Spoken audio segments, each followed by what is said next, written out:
Imagine leaving your living room for less than a minute, just long enough to use the bathroom, and when you come back, a bedroom door that you know was closed is now wide open. The light inside is on, and every single cupboard door is standing open. You check the apartment. All the windows are locked. The front door is locked, and you live on the 9th floor.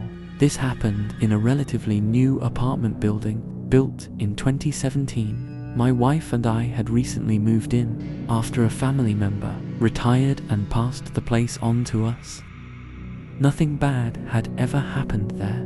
No deaths, no strange history, just a clean, modern apartment. Completely normal, at least. That's what I believed. The layout is simple.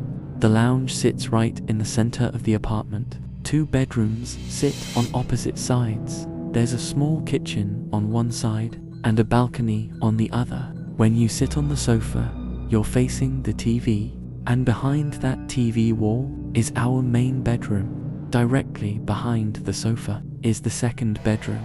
But there's one thing about me that matters for this story. I hate doors being left open, and I never leave lights on, ever. One night, my wife was overseas at a work conference, so I was alone in the apartment. It was late, maybe close to midnight. I was sitting on the sofa binge-watching Netflix. Everything felt normal, quiet, peaceful, just another night alone. Then, after finishing an episode, I got up to go to the bathroom. I stepped into the hallway, closed the door behind me, and I was gone. Maybe 60 seconds. When I walked back into the lounge, my entire body froze. The door to our main bedroom was wide open, not slightly open, wide open, and the bedroom light was on. But the thing that made my stomach drop was what I saw inside the room. Every cupboard door was open, all of them. I just stood there, not moving, my brain trying to replay the last minute. Did I open them? No. Did I leave the light on? Impossible. I had been sitting on the sofa for hours, staring directly at that door. I knew it had been closed. I would have noticed. I always notice. Slowly, I started walking toward the bedroom. I expected someone to be inside. Maybe a burglar, maybe someone hiding. But when I stepped into the room, it was empty. I checked the closets. Nothing. I checked the bathroom. Nothing. I checked every window. Locked. The front door, still locked.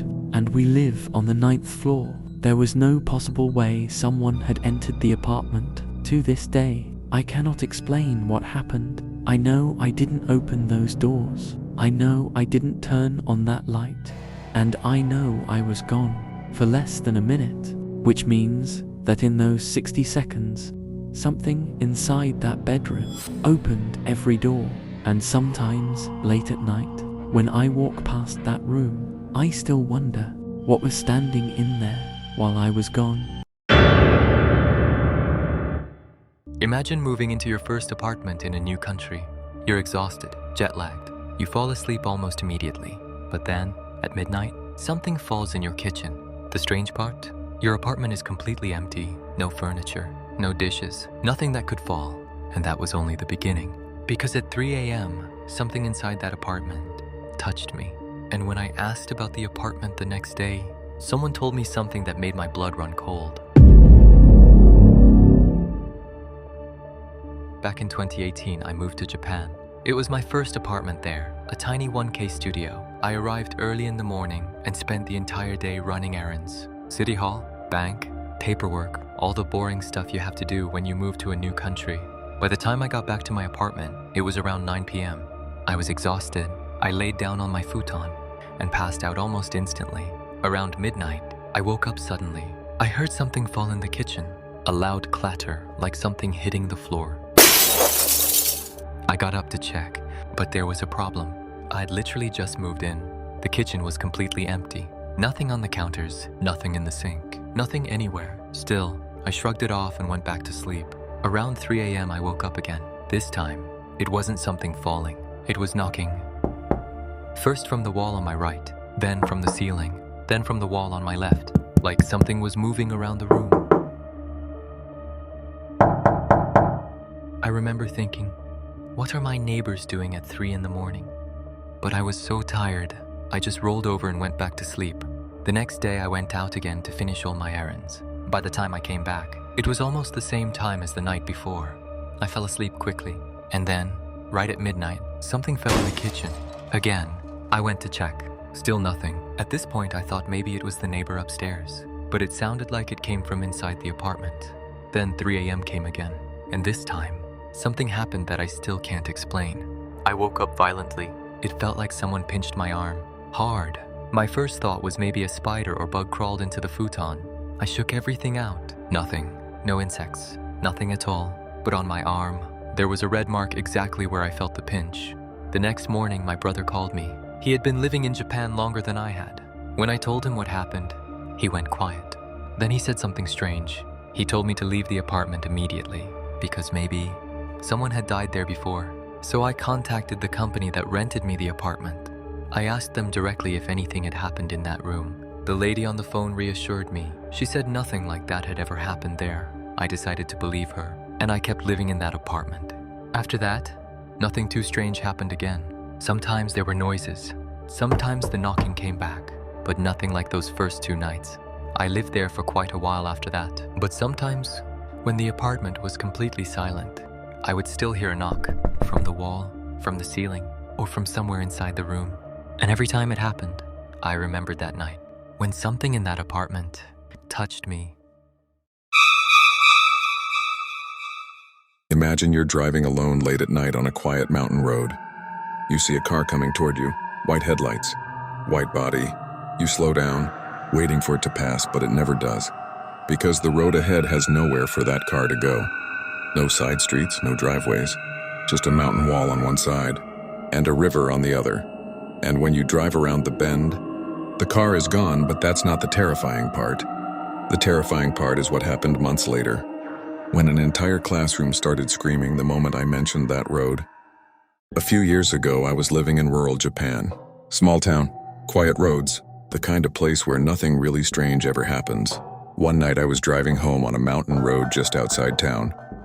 The road curved around a rock shrine, one of those small roadside shrines you see all over Japan. Locals leave offerings there for the spirits. As I drove past it, I noticed something strange. A white car coming toward me from the other direction. But right as it reached the bend near the shrine, a large rock briefly blocked my view. Just for a second, I didn't think anything of it. I continued home.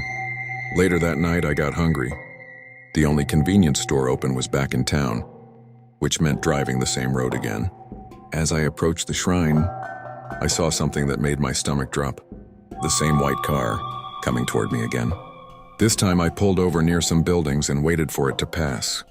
The headlights were coming directly toward me. Closer, closer. Then they reached the bend and disappeared behind the rock shrine. I waited. 5 seconds. 10 seconds. Nothing. No car came around the corner.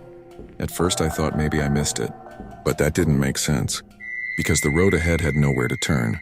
On one side, a steep mountain wall. On the other side, a river.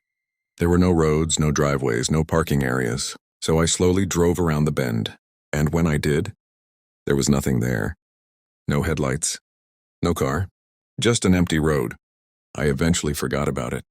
Until one day in October, I was teaching an English culture class at the local junior high school. Since Halloween was coming up, the topic of ghosts came up during the lesson. So jokingly I said, "Hey, I think I might have seen a ghost once." The students laughed, so I told them about the strange night drive. I described the road, the shrine, the rock, and the white car. And the moment I mentioned the location, half the class started screaming. Not laughing, screaming. Girls started crying. Some of the boys started shouting. One student curled into the fetal position, repeating, "Stop, stop, stop." Even the Japanese teacher in the room had gone completely pale. The entire classroom had erupted into panic, and I had no idea why, until they told me what happened there. Years earlier, there had been a fatal accident at that exact spot. A white car had crashed into the rock shrine. Someone died in the accident. The shrine couldn't be removed because it was sacred, so the dangerous rock remained. And locals believe that sometimes, late at night, drivers still see a white car approaching that bend. A car that never makes it past the shrine. To this day, I still don't know what I saw that night. But one thing still gives me chills. The students weren't scared because the story was creepy. They were terrified because I described the exact road. A road I had never heard any ghost stories about. A road where a white car had crashed years earlier. And a road where people still say, if you drive it late enough at night, you might see a car that never reaches the bend.